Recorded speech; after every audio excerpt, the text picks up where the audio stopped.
And Mike Damergis here at WICR, Iona College, and we have an esteemed guest. Former president of HBO Sports, Ross Greenburg, now joins Iona College as executive in residence.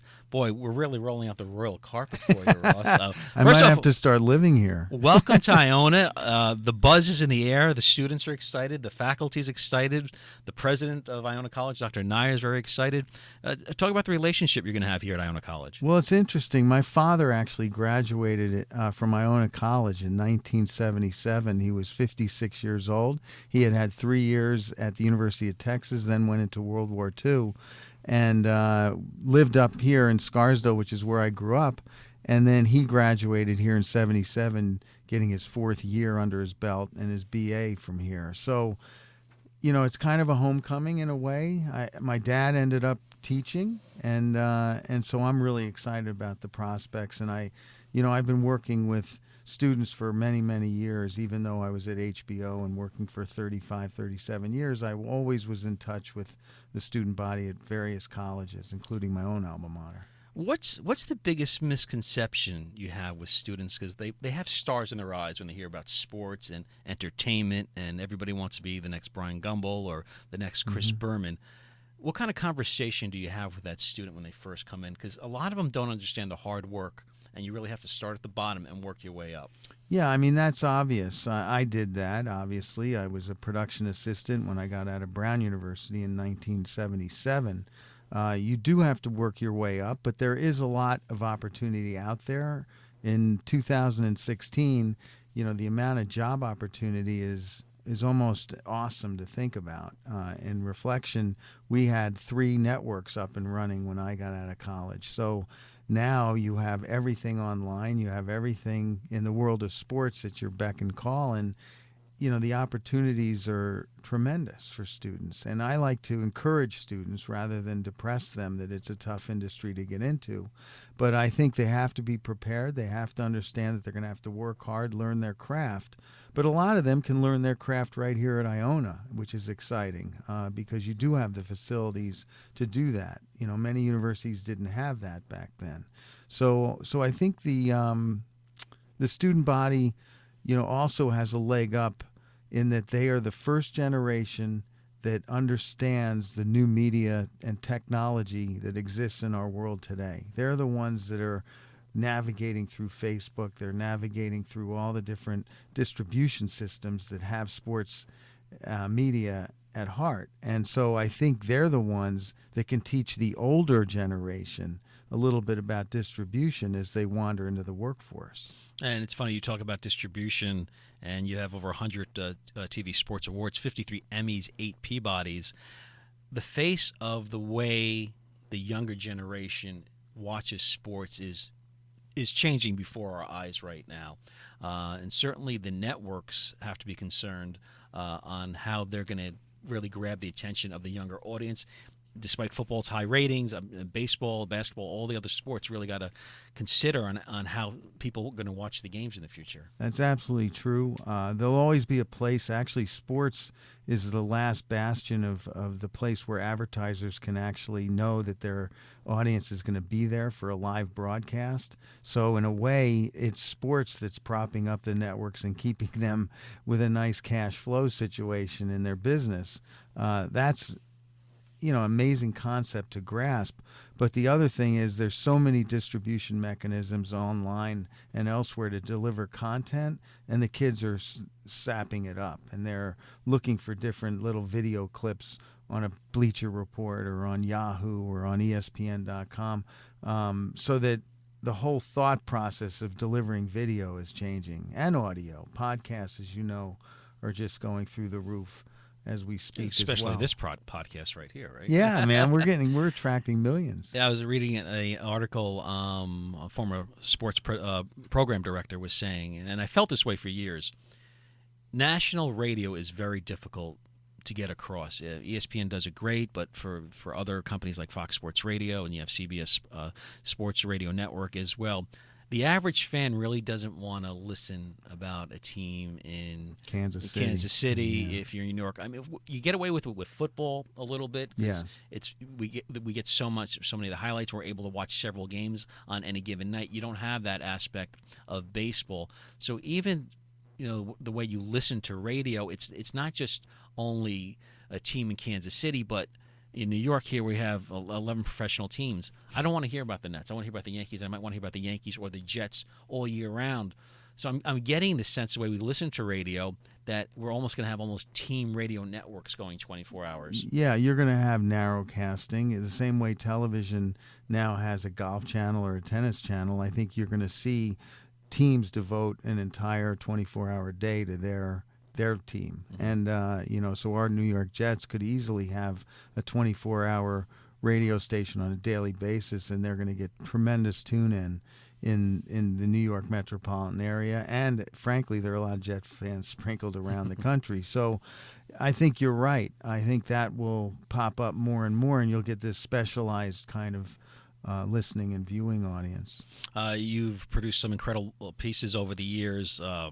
61, one of my favorites with Billy Crystal. We'll talk about that. And last year was the 35th anniversary of the Miracle on Ice. And outside of Joe Louis knocking out Max Schmeling, probably the greatest sporting event in American history was the U.S.'s win over the Russians, then went on to beat the Finns for Olympic gold in 1980.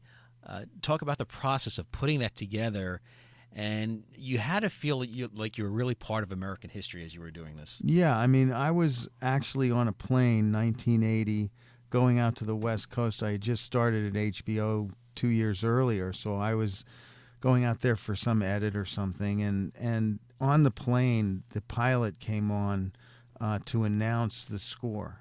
First, he announced the score after two periods, and the U.S. was losing 3-2, so you knew it was a hockey game. Then, when he announced that the U.S. had won 4-3, the entire plane erupted. And I said to myself, even then, I said, this was not just a hockey game. And so years later, and we're talking 15 years later, I was in my office and I thought to myself, you know what? That story needs to be told in an in-depth form to outline the entire storyline.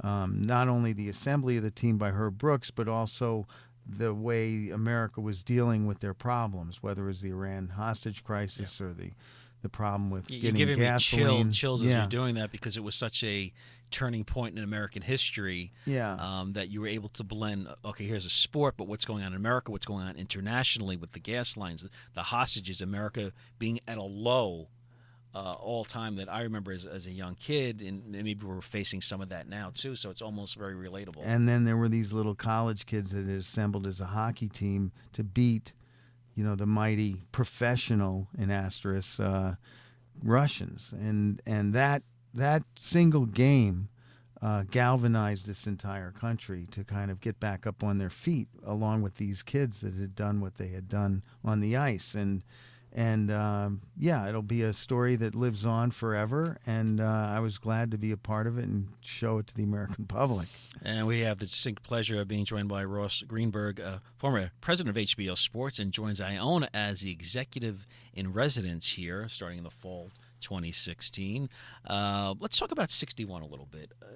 Of course, a lot of Yankee fans, the controversy we had recently with the steroids issue, and who came up with the title 61 with the asterisk for Roger Maris because they played 162 games as opposed to 164? How'd you come around Well, with the actually, title the of that? writer Hank Steinberg had delivered a treatment, and he came up with 61 asterisk, as I remember it. That treatment was put on my desk, and I was asked if I wanted to become executive producer on the project by the person that was running HBO Films at the time, Colin Callender.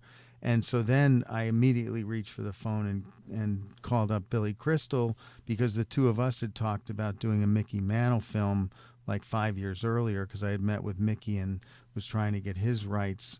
And then when this came on my desk, it was like gold, to actually focus on that 1 year when the two were running for Babe Ruth's record, and Maris was putting up with the kind of battles that he had to put up with, and the relationship with Mickey and Roger had been so misunderstood, and the fact that you were rooting for Mantle, who was not living the clean life, and the guy that was living the clean life was Roger Maris, and yet everyone was rooting against him. It was a wonderful kind of who are our heroes kind of statement. So anyway, so I called Billy and I said, we've got to do this, and Billy came on board in a second. Then I had to convince Billy to direct it.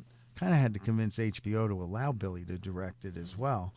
And it was just one of the magical experiences of my career because, to recreate those Yankees in '61, Yogi even visited us in Detroit, as we put together Tiger Stadium to Right, look you filmed like. it over at Tiger Stadium, which Yeah. had been abandoned by then. Yep. Yep. And Yep. Billy Crystal too was a big Mantle fan. He used to Huge. say when he was a kid he walked around with a limp and had a Southern drawl, Right. despite being Jewish and from Long Island. And that he imitated Mickey at his bar mitzvah. He would announce whatever. It was really, really fun. Yeah, I love that, and the struggles Roger Maris was going through. He was losing his hair, and then Mantle's relationship with DiMaggio, and the whole, let's say, heaviness of Babe Ruth on the franchise. You were able to touch so many aspects in that movie that were really kind of the story of that season. Yeah, I mean, at the end, to be able to live through what Maris lived through. I mean, the end of the film felt like it was a Maris film in a lot of ways. Obviously, Mickey had gone through his injury at the end of the season and had taken that shot, which was infected, so he couldn't participate at the very end of the season in the home run chase. But, the fact that he one-on-one had to deliver that message to Roger, it's yours now, go get him. People didn't even realize that Mickey was really rooting for his best friend, Roger Maris. People didn't even realize they were best friends. They thought they were bitter enemies and, were competing for that prize. And that was never the case.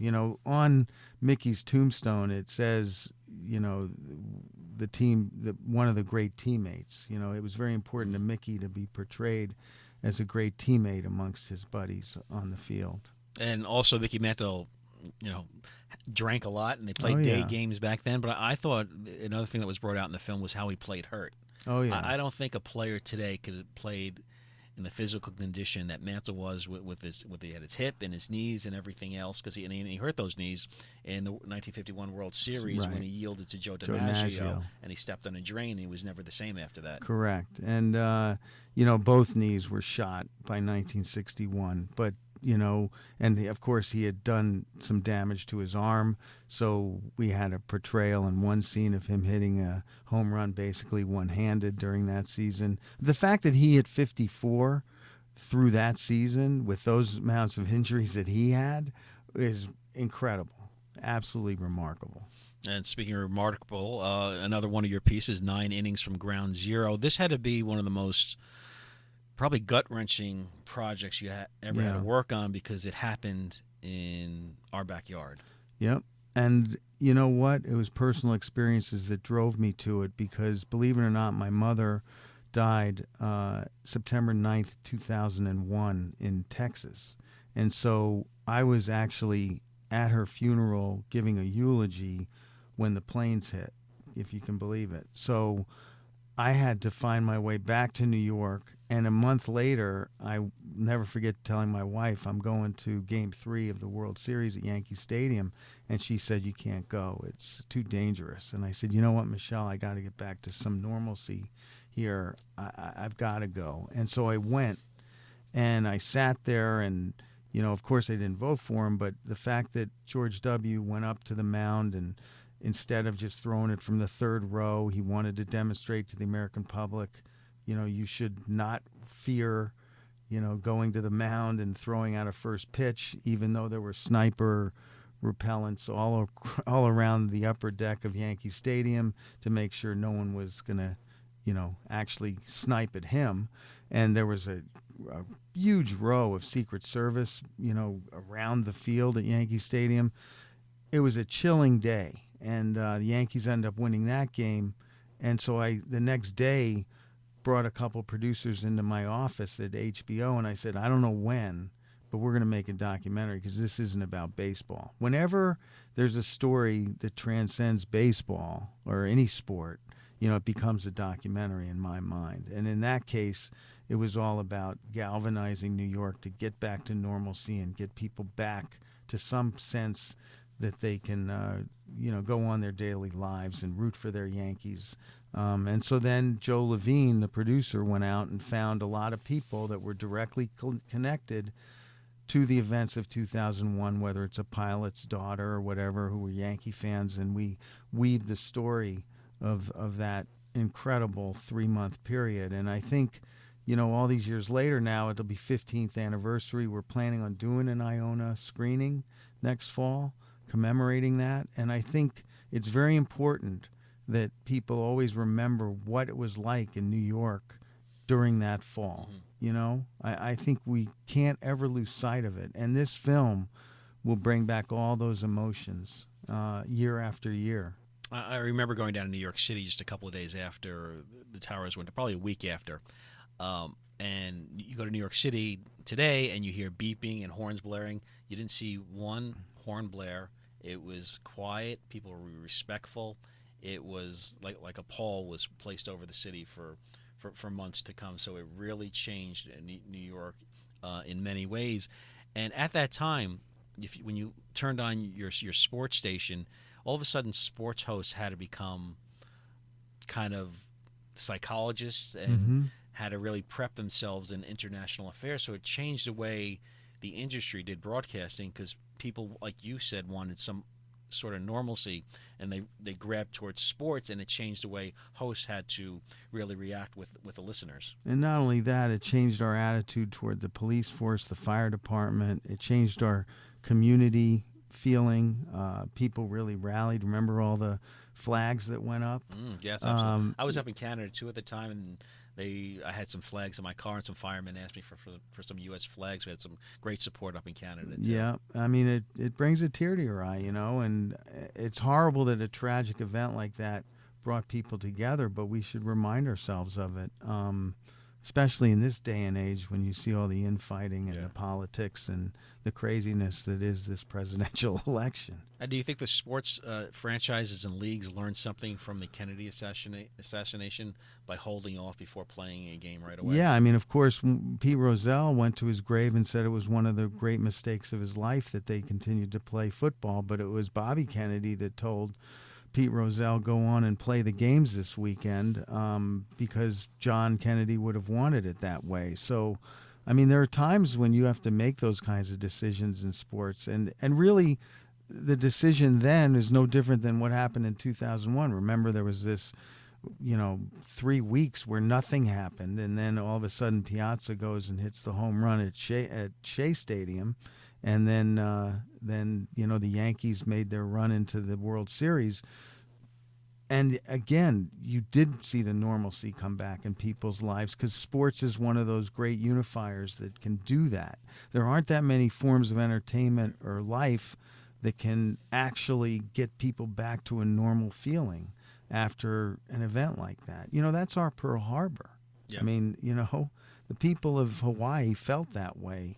And in New York, we had to deal with that. Also, the Tigers of the late 60s with the race riots and everything, they were really a unifying force for that city as well. In your eyes, do you think, with that Yankee team there had already won 3 in a row, 4 or 5, and they wound up losing 7 to the D-backs and some incredible moments in that World Series. But a lot of people felt they made it to Game 7 because they did it for the city. Oh, yeah. I mean, I think the players themselves say that. And in the film, they say it.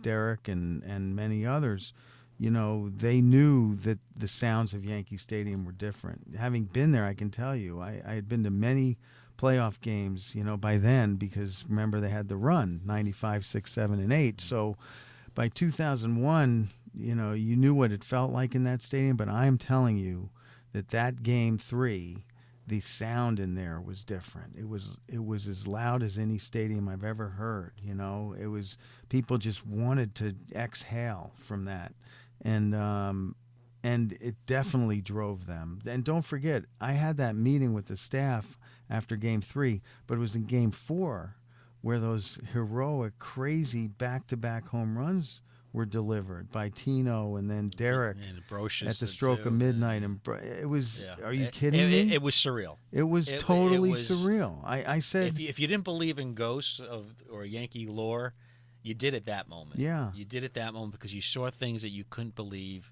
could happen. And the relief pitcher for Arizona, Kim, you felt for him in some ways because he was like having a mental breakdown. It was sad, and you don't want to see something happen to him like what happened to Donnie Moore in '86. yep, But it was very surreal, and maybe you started to look around. Maybe Babe Ruth really is around here. yeah. You know what else I'll never forget? Talk about what goes around, comes around, and the craziness of that time. So the Emmy Awards are being done in Los Angeles, and 61 had been nominated for like 11 Emmy Awards, right? And so one of them was Best Film of the Year. And so I'm in LA. Billy can't get there because he was back in New York because his poor mom was passing away. Remember, I said mine had passed away 2 months earlier. Right. So here, or late September. And so here I was in LA, and you know what was on? And during that Emmy Award celebration or night, which by the way we didn't win for best film, but the seventh game. Oh wow! So I actually was on the phone That with must have gave you Billy chills. after the game, after the ceremony. I was on the phone with Billy in the ninth inning as Mariano, was giving up those hits and Wow. and the runs were coming through. I still think Luis Gonzalez. I right? still think Derek Jeter should have been back. You had a guy that hit 51 home runs, played the infield back. One last one. The Giants in the '60s. You had you had Tom Landry go to the Dallas Cowboys, Yeah, and Vince. Lombardi goes to the Green Bay Packers, and the Giants got Ali Sherman. Right. Talk about the Lombardi project. Well, Lombardi was special. I'll never forget how it started. I don't know why it popped in my head, but it did one day that no one had ever done the definitive documentary on Lombardi. So I picked up the phone. I was at HBO at the time. And he was intimidated by Landry's great mind too, right? And yeah, absolutely. He knew. You don't think that of was the Lombardi being offensive- intimidated. And remember, and remember, one was the offensive coordinator, one was the defensive coordinator, right? And they were brilliant at Yeah. their jobs, and basically were running the football team. At that point. And this is pre-Alley, but my point is, I picked up the phone and I called Steve Sable, God bless him.